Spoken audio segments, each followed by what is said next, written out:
वैराग्य मूर्ती संत गाडगे बाबांचे अंतिम श्रद्धास्थान असलेले श्री क्षेत्र नागरवाडी येथे गोरगरिबांचे कैवारी आमदार बळवंत वानखडे यांची जिल्हा मध्यवर्ती सहकारी बँकेच्या संचालकपदी श्री गाडगे बाबांच्या परम आशीर्वादाने निवड झाली व भरभरून यश प्राप्त झाले। याकरिता आमदार बळवंत वानखडे यांनी श्री क्षेत्र नागरवाडी येथे आपली सदिच्छा भेट तसेच या प्रसंगी नवनिर्वाचित संचालक बळवंत वानखडे यांच्या शुभ हस्ते श्री गाडगे बाबांच्या मूर्तीचे पूजन करून पुष्पहार अर्पण करत श्री बाबांच्या चरणी नतमस्तक होऊन कृपा आशीर्वाद देखील घेतले। तसेच या आनंदमयी प्रसंगी आमदार बळवंत वानखडे व कौशल्यादेवी मालपाणी चॅरिटेबल ट्रस्टचे अध्यक्ष रामेश्वर मालपाणी व गजानन देशमुख यांचे संस्थेचे संचालक बापूसाहेब देशमुख यांनी शाल श्रीफळ देऊन स्वागत केले। तसेच श्री गाडगे बाबांनी आपल्या अखेरच्या क्षणी त्यांच्या सेवकाकडून लिहिलेल्या पत्रात जे जे होईल ते ते करा, वसान नागरवाडीचे इंद्रभुवन करा या संदेशानुसार संचालक श्री बापूसाहेब देशमुख यांच्या नेतृत्वात नागरवाडी खऱ्या अर्थाने इंद्रभुवनाकडे वाटचाल करीत आहे असे गौरव उद्गार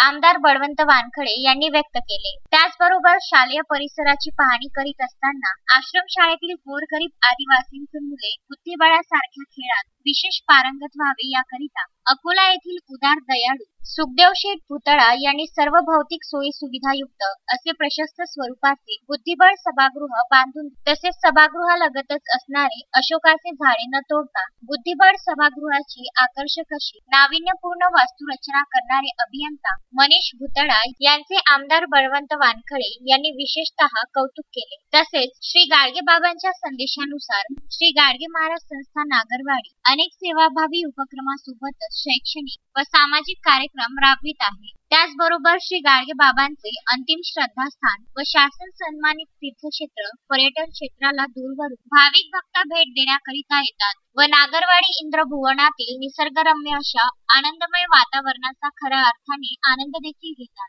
सुयोग गोरले, विदर्भ न्यूज, चांदूर बाजार।